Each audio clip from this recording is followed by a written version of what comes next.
Hello बच्चों, मैं हरीश मटपाल आप सभी का बहुत बहुत स्वागत करता हूं अपने ज्ञान सागर मटपाल चैनल में। बच्चों, आज की इस वीडियो में मैं आपके लिए लेके आया हूं 12th class economics Indian economy का चैप्टर 2, जिसका टाइटल है 5 year plan in India, Bharat में पंचवर्षीय आर्थिक आयोजन। बच्चों, चैप्टर को स्टार्ट करने से पहले हम एक बार देखते हैं कि सीबीएसई बोर्ड इस चैप्टर से रिलेटेड कितने क्वेश्चन पूछ सकता है, उनका कंटेंट्स, उसका प्रीव्यू एक बार देखते हैं। पहला क्वेश्चन इसमें बनता है कि जो इकोनॉमिक प्लानिंग है उनकी डेफिनेशन बताइए। दूसरा क्वेश्चन बनता है कि जो इकोनॉमिक प्लानिंग है उसकी ज़रूरत इंडिया को क्यों पड़ी।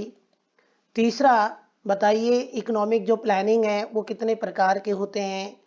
फोर्थ, बताइए जो इकोनॉमीज हैं इकोनॉमी वो कितने टाइप्स की हैं।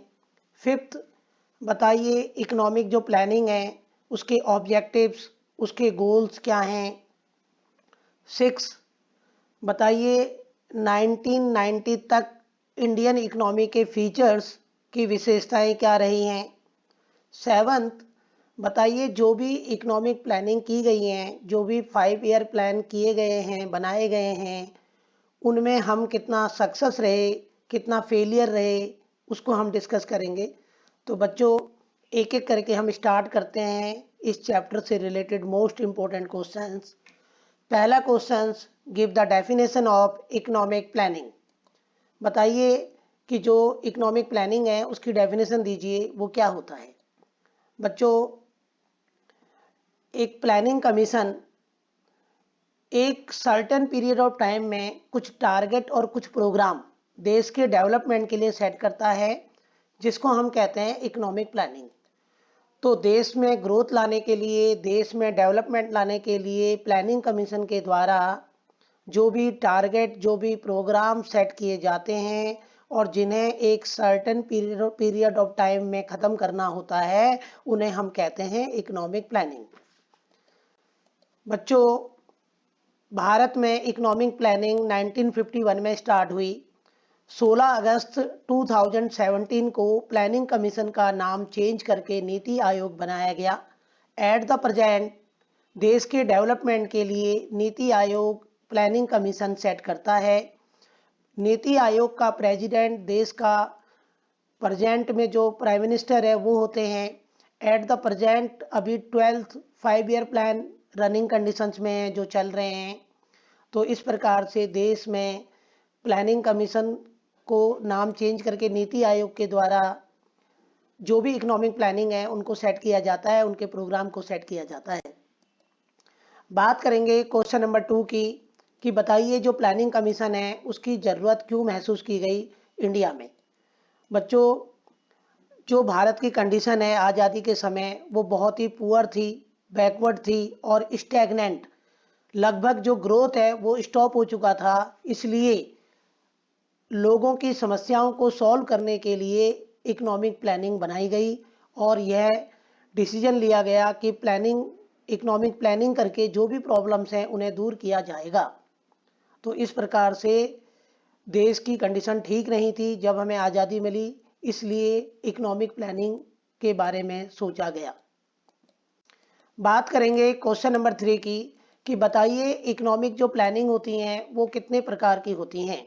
तो यहाँ पे इकोनॉमिक जो प्लानिंग है वो 2 प्रकार की हैं, डायरेक्टिव प्लानिंग और कॉम्प्रिहेंसिव प्लानिंग। ये 2 प्लानिंग हम डिस्कस करेंगे कि दोनों में डिफरेंस क्या है। सबसे पहले हम बात करेंगे डायरेक्टिव प्लानिंग के बारे में। एक ऐसा सिस्टम जिसमें देश के डेवलपमेंट के लिए जो भी प्रोग्राम सेट किए जाते हैं वो प्राइवेट सेक्टर के द्वारा ही सेट किए जाते हैं। तो देश को डेवलप करने के लिए प्राइवेट सेक्टर ही सभी इकोनॉमिक प्लानिंग तैयार करता है और टारगेट और प्रोग्राम्स को सेट करता है। गवर्नमेंट ग्रोथ प्रोसेस में और डेवलपमेंट के प्रोसेस में कोई पार्टिसिपेट नहीं करती और जो भी इकोनॉमिक प्लानिंग बनाई जाती हैं वो प्रॉफिट को ध्यान में रखकर ही प्राइवेट सेक्टर तैयार करता है सभी प्रोग्राम्स और सभी टारगेट्स। बात करेंगे सेकंड नंबर की प्लानिंग की, जिसका नाम है कॉम्प्रिहेंसिव प्लानिंग। बच्चों, कॉम्प्रिहेंसिव प्लानिंग एक ऐसा सिस्टम है जिसमें देश को डेवलप करने के लिए, देश में ग्रोथ लाने के लिए प्राइवेट एंड गवर्नमेंट सेक्टर दोनों मिलकर टारगेट और प्रोग्राम्स को सेट करते हैं। गवर्नमेंट डायरेक्टली पार्टिसिपेट करती है देश के ग्रोथ और डेवलपमेंट के प्रोग्राम्स में। बेनिफिट ऑफ सोशल, समाज का फायदा, समाज के लाभ को ध्यान में रखकर सभी प्रकार की जो प्लानिंग है, सभी प्रकार के जो टारगेट हैं वो सेट किए जाते हैं। बात करेंगे टाइप्स ऑफ इकोनॉमीज की कि अर्थव्यवस्था में कितने प्रकार की अर्थव्यवस्थाएं होती हैं, इकोनॉमी कितने प्रकार की होती है। सबसे पहले हम बात करेंगे कैपिटलिस्ट इकोनॉमी की कि कैपिटलिस्ट इकोनॉमी है क्या, इसके मेरिट्स क्या हैं, इसके फीचर्स क्या हैं, इसके डीमेरिट्स क्या हैं इस सिस्टम के। बच्चों, एक ऐसा सिस्टम जिसमें सभी प्रोडक्टिव रिसोर्सेज प्राइवेट और इंडिविजुअल्स के पास होते हैं और जो प्रॉफिट कमाने के उद्देश्य से रिसोर्सेज को यूज करते हैं। ये रिसोर्सेज का इस्तेमाल पर्सनल बेनिफिट, पर्सनल फायदे के लिए करते हैं। हम बात करेंगे कैपिटलिस्ट इकोनॉमी के फीचर्स की, इसकी विशेषताओं की। इसका पहला फीचर है कि इसमें प्राइवेट ओनरशिप होती है, किसी को भी पर्सनल प्रॉपर्टी रखने का राइट होता है इस सिस्टम में, और सभी इंडिविजुअल्स अपनी पर्सनल प्रॉपर्टी रख सकते हैं और कोई भी अपनी प्रॉपर्टी को अनलिमिटेड कितना भी बढ़ा सकता है, कितना भी इंक्रीज कर सकता है। दूसरा फीचर इस सिस्टम का है प्रॉफिट मोटिव। इस सिस्टम में जितनी भी एक्टिविटीज की जाती हैं वो सब प्रॉफिट कमाने के उद्देश्य से की जाती हैं। तीसरा फीचर, इसमें गवर्नमेंट का इंटरवेंशन नहीं होता। इस सिस्टम में गवर्नमेंट कोई भी चीज प्रोड्यूस नहीं करती, केवल सरकार लॉ एंड ऑर्डर को मेंटेन करती है। बात करेंगे कैपिटलिस्ट इकोनॉमी के मेरिट्स की, के गुण की। इसमें इस सिस्टम में जीडीपी बहुत तेजी से बढ़ता है क्योंकि पर्सनल बेनिफिट और पर्सनल इंटरेस्ट की वजह से सभी जो है ज़्यादा से ज़्यादा प्रोडक्शन करते हैं ताकि उन्हें प्रॉफिट मिले और देश के अंदर जीडीपी बहुत तेजी से इंक्रीज होता है। इस सिस्टम का डीमेरिट्स है, इस सिस्टम का डीमेरिट्स ये है कि सबसे बड़ा डीमेरिट्स ये है कि इसमें इस सिस्टम में अमीर और गरीब के बीच की जो गैप है, उनकी इनकम में जो डिफरेंस है वो बहुत ज़्यादा आ जाता है और देश में पॉवर्टी, गरीबी पाई जाती है।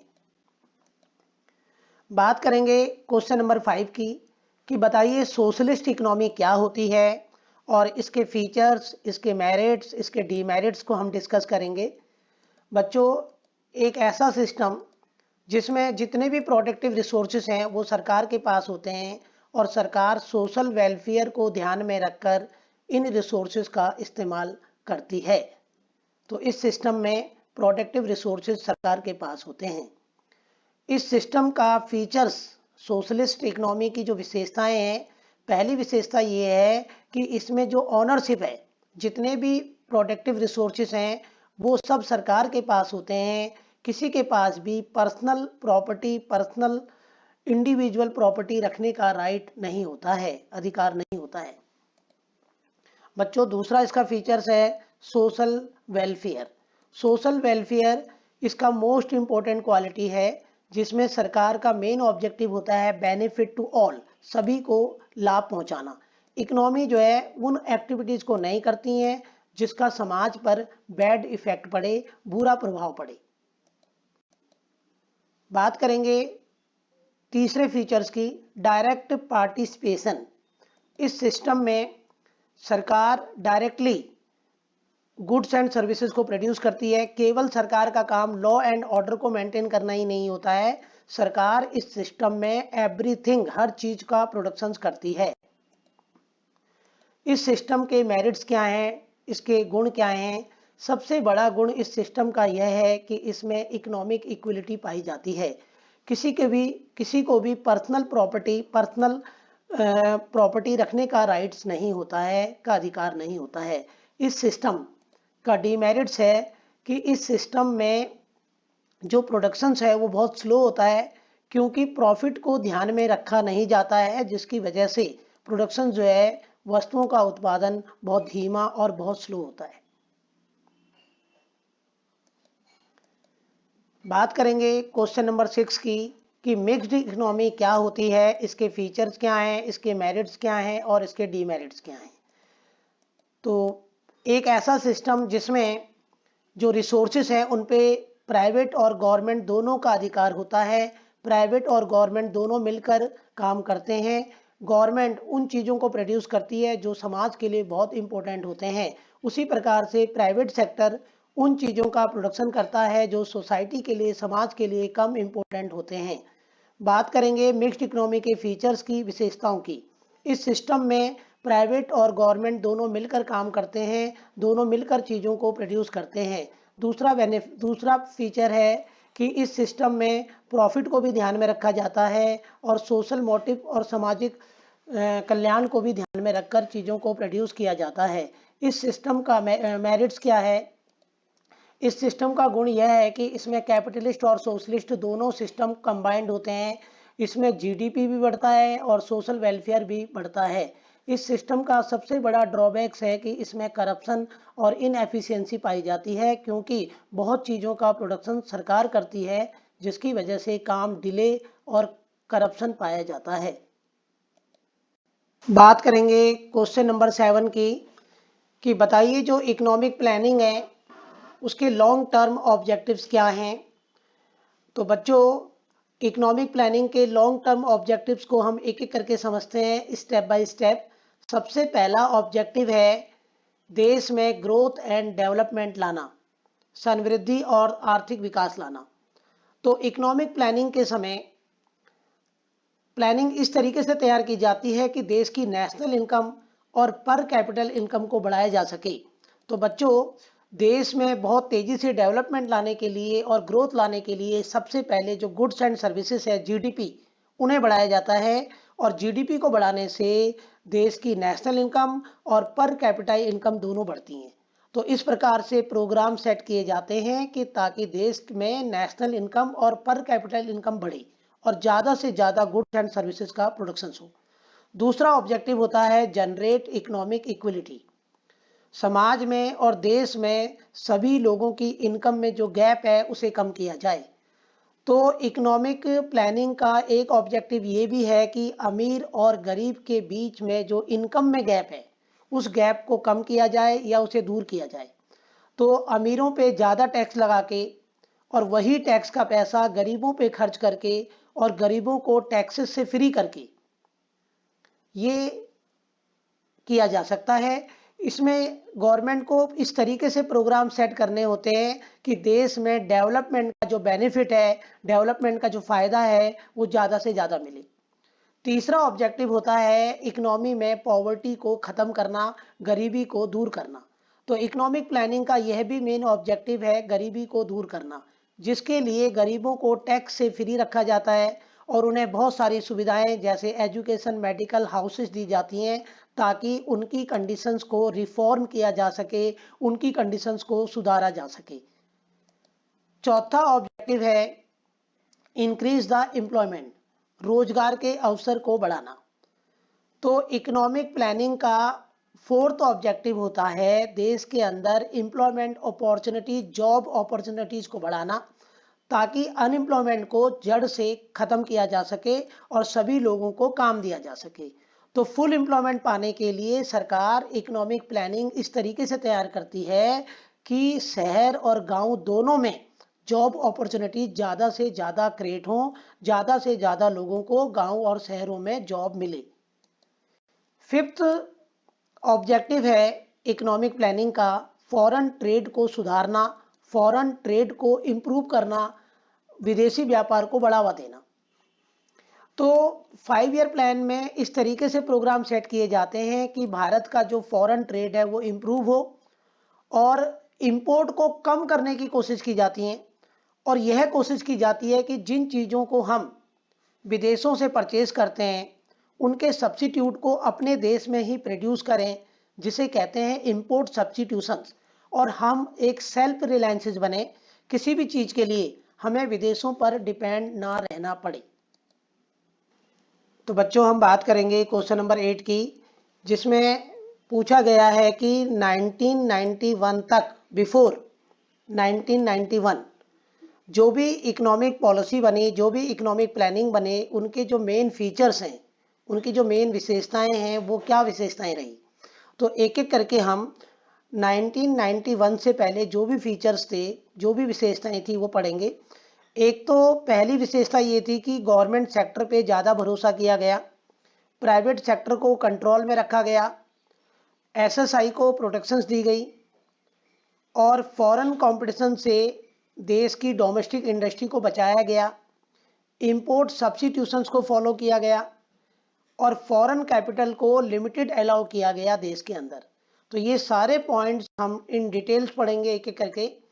तो पहली विशेषता थी जो 1991 तक जो इकोनॉमिक प्लानिंग और 5 ईयर प्लान बने, उसमें पहली विशेषता यह थी कि बच्चों कि ज़्यादातर सरकार ने अपने सेक्टर्स पे, गवर्नमेंट सेक्टर्स पे ध्यान दिया।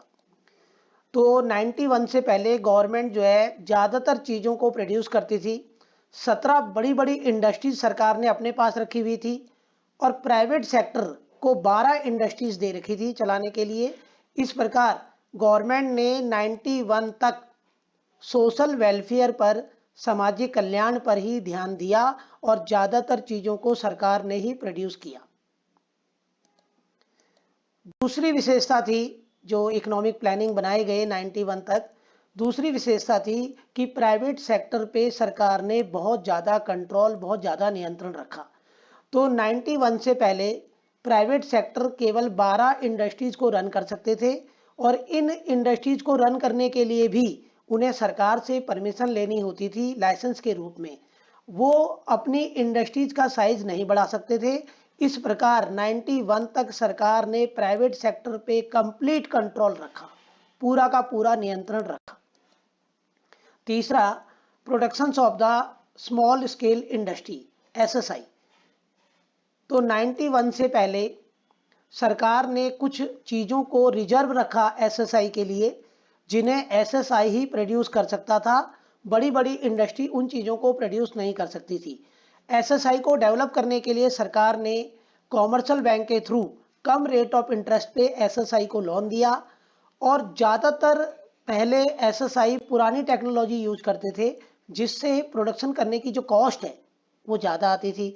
इसलिए सरकार ने मॉडर्न मशीनें एसएसआई को प्रोवाइड कराई ताकि उनकी कॉस्टें कम हो।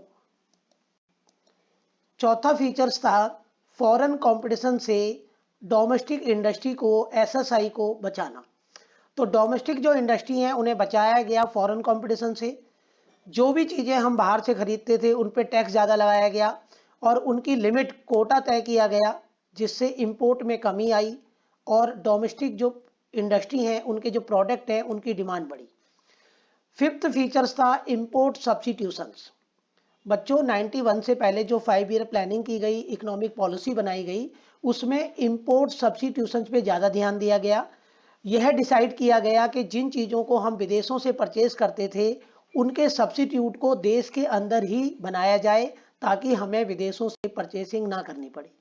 सिक्स फीचर्स था लिमिटेड फॉरेन कैपिटल। तो फॉरेन जो इंडस्ट्रीज भारत में इन्वेस्ट करना चाहते थे तो उनके ऊपर भी एक लिमिट सरकार ने तय किया ताकि वो ज़्यादा फॉरेन इन्वेस्टमेंट ना कर सके। अगर सरकार को फॉरेन करेंसी की ज़रूरत होती थी तो सरकार जो है उधार लेना ज़्यादा प्रीफर करती थी एफडीआई के कंपेरेटिवली। सरकार ने डायरेक्ट इन्वेस्टमेंट का परमिशन ज़्यादा नहीं दिया, बल्कि पैसे की ज़रूरत है तो उधार लिया बाहर देशों से। तो बच्चों हम बात करेंगे अब क्वेश्चन नंबर 9 की, जिसमें हमें बताना है कि जो भी प्लानिंग की गई, जो भी 5 ईयर प्लान बनाए गए इकोनॉमिक प्लानिंग, उसमें हम कितना सफल रहे और क्या क्या चीज़ें हमने अचीव की जो हमारे ऑब्जेक्टिव थे। तो 5 ईयर प्लान में जो जो ऑब्जेक्टिव थे हमारे, उनमें हमने कौन कौन सी चीज़ों को अचीव किया, एक एक करके हम लोग डिस्कस करते हैं। पहला, देश की नेशनल इनकम को बढ़ाना। तो जो भी इकोनॉमिक प्लानिंग थी उनका ऑब्जेक्टिव होता था देश की नेशनल इनकम को इंक्रीज करना और यहाँ पे हम सफल रहे। जीडीपी बढ़ा, ज़्यादातर चीज़ों का प्रोडक्शन बढ़ा और प्रोडक्शन बढ़ने से देश की नेशनल इनकम भी बढ़ने लगी। तो यहाँ पे इकोनॉमिक जो प्लानिंग है वो सफल रही। 5 ईयर प्लान जो है हमारे सफल रहे। पहले ग्रोथ रेट 0.5% था 50 तक। 1950 तक जो प्रोडक्शन इंक्रीज हो रहा था वो 0.5% रेट से हो रहा था, बट 90 तक आते आते हर साल जो प्रोडक्शन है, जीडीपी है, उसको हम 4%, 4% बढ़ाने में सक्सेस रहे। तो ये एक अचीवमेंट था। दूसरा अचीवमेंट था to increase the per capita income. बच्चों इकोनॉमिक प्लानिंग में हमारा ऑब्जेक्टिव था देश की पर कैपिटा इनकम को बढ़ाना। टोटल नेशनल इनकम को जब पॉपुलेशन से भाग दिया जाता है, डिवाइड किया जाता है, तो पर कैपिटा इनकम निकलती है। देश में बहुत ज़्यादा मात्रा में प्रोडक्शन हुआ, देश की नेशनल इनकम बढ़ी और नेशनल इनकम बढ़ने से पर कैपिटा इनकम भी इंक्रीज हुआ। पहले ये 90 तक आते आते 10% था, जबकि पहले बहुत कम जो है पर कैपिटा इनकम बढ़ रहा था और इसमें भी हमें अचीवमेंट मिली, सफलता मिली, ये भी एक सक्सेसफुल था। तीसरा, डेवलपमेंट ऑफ एग्रीकल्चर सेक्टर। बच्चों, इंडियन इकोनॉमी की बैकबोन कहा जाता है एग्रीकल्चर सेक्टर को। तो एग्रीकल्चर सेक्टर में भी बहुत ज़्यादा पैदावार हुई, बहुत ज़्यादा प्रोडक्शंस हुआ। इकोनॉमिक प्लानिंग से, 5 ईयर प्लान बनाने से और बहुत सारे टेक्निकल रिफॉर्म करने से एग्रीकल्चर सेक्टर में जो मेन क्रॉप्स हैं, वीट, राइस, इनका जो प्रोडक्शन है वो बहुत तेज़ी मात्रा में बढ़ने लगा। ग्रीन रिवॉल्यूशन से एग्रीकल्चर सेक्टर में प्रोडक्शन बहुत तेज हुआ। 50 में केवल खाने पीने की चीज़ें 50 लाख टन तक हम लोग प्रोड्यूस करते थे, बट 90 तक आते आते 91 तक आते आते 1990 अराउंड 2000 लाख टन तक हमने चीज़ों को प्रोड्यूस किया। और खाने पीने की चीज़ों के लिए जो हम विदेशों पर डिपेंडेंट रहते थे, वो डिपेंडेंसी अब हमारी ख़त्म हुई। तो ये भी एक बहुत बड़ा अचीवमेंट था, बहुत बड़ा सक्सेसफुल था ऑफ द 5 ईयर प्लानिंग का। तीसरा, चौथा, इंडस्ट्रियल डेवलपमेंट, उद्योगों का विकास। तो भारत में इंडस्ट्रियल डेवलपमेंट भी बहुत तेज़ी से हुआ। जो भी इकोनॉमिक प्लानिंग की गई, उन प्लानिंग के द्वारा, उन प्लानिंग की मदद से इंडस्ट्री का डेवलपमेंट भी बहुत तेज़ी से हुआ। बच्चों, जिन चीज़ों को हम विदेशों से खरीदते थे, उनका जो प्रोडक्शन है वो देश के अंदर 8% के रेट से बढ़ने लगा। पांचवा अचीवमेंट था कैपिटल फॉर्मेशन। कैपिटल फॉर्मेशन का मतलब होता है investment, machines, tools, building, factory setup करना, इन चीज़ों को खरीदना, ये सब कैपिटल फॉर्मेशन होता है। तो 1990 तक जो भी प्लानिंग बनाई गई उससे इन्वेस्टमेंट बहुत ज़्यादा बढ़ा। 1950 की अगर हम बात करें तो जीडीपी का 5% ही इन्वेस्टमेंट होता था, बट इकोनॉमिक प्लानिंग करने से और 91 तक अब जो है जीडीपी का 30% इन्वेस्टमेंट और कैपिटल फॉर्मेशन होने लगा। बात करेंगे क्वेश्चन नंबर 10 की। बताइए जो इकोनॉमिक प्लानिंग है उसमें हम कहाँ कहाँ फेलियर रहे, कौन कौन से अचीवमेंट हैं, कौन कौन से गोल्स हैं जो हम अचीव नहीं कर पाए, अचीव नहीं कर सके। तो एक एक करके पढ़ते हैं हम लोग। तो इकोनॉमिक प्लानिंग जो इंडियन इकोनॉमी में की गई वो पूर्ण रूप से सक्सेसफुल नहीं रही। तो एक एक करके पढ़ते हैं कि कौन कौन से गोल्स, कौन कौन से ऑब्जेक्टिव्स हम अचीव नहीं कर पाए। बच्चों, इकोनॉमिक प्लानिंग का एक ऑब्जेक्टिव था अनएम्प्लॉयमेंट को दूर करना, अनएम्प्लॉयमेंट को ख़त्म करना। बट ये जो ऑब्जेक्टिव है इसमें अनएम्प्लॉयमेंट दूर करने की बजाय और तेज़ी से बढ़ने लगी। तो इकोनॉमिक प्लानिंग जितने भी हुए, हर साल अनएम्प्लॉयमेंट बढ़ता गया। प्रेजेंट में अगर हम देखें तो लगभग 4 करोड़ लोग अभी भी जॉब को ढूंढ रहे हैं और अभी भी अनएम्प्लॉयड हैं। इस प्रकार हम कह सकते हैं कि इकोनॉमिक जो प्लानिंग है वो यहाँ पर इस केस में असफल रही। दूसरा, पॉवर्टी, गरीबी, निर्धनता। बच्चों, इकोनॉमिक प्लानिंग का ऑब्जेक्टिव था कि गरीबी को जड़ से बिल्कुल कंप्लीटली ख़त्म किया जाए, एलिमिनेट किया जाए। लेकिन अभी भी भारत में लार्ज स्केल में गरीब हैं। जो गरीबी है, लगभग 26 करोड़ लोग, टोटल पॉपुलेशन का 26 करोड़ जो लोग हैं वो अभी भी गरीबी रेखा से, पॉवर्टी लाइन से नीचे रह रहे हैं। अभी भी जो है उनकी जो बेसिक नीड्स हैं, बेसिक जो ज़रूरतें हैं वो अभी भी पूरी नहीं हो पा रही हैं। तीसरा जिसमें हम फेलियर रहे वो था इंक्रीज इन प्राइजेज। हर साल जब से हमने इकोनॉमिक प्लानिंग किया, हर साल प्राइस राइजिंग होता रहा, महंगाई बढ़ती रही। महंगाई बढ़ने से जो कंज्यूमर हैं मिडिल क्लास के और जो लोअर क्लास के हैं, उन पर, उनकी परचेसिंग पावर पर बहुत ज़्यादा फर्क पड़ता है। चौथा, इकोनॉमिक इनइक्वलिटी में इंक्रीज। बच्चों, प्लानिंग का एक ऑब्जेक्टिव था कि लोगों के बीच इनकम में जो गैप है उस गैप को कम किया जाए, लेकिन ये गैप और भी ज़्यादा बढ़ने लगा और इनइक्वलिटी देश के अंदर बढ़ने लगी। पांचवा था सोशल प्रॉब्लम्स।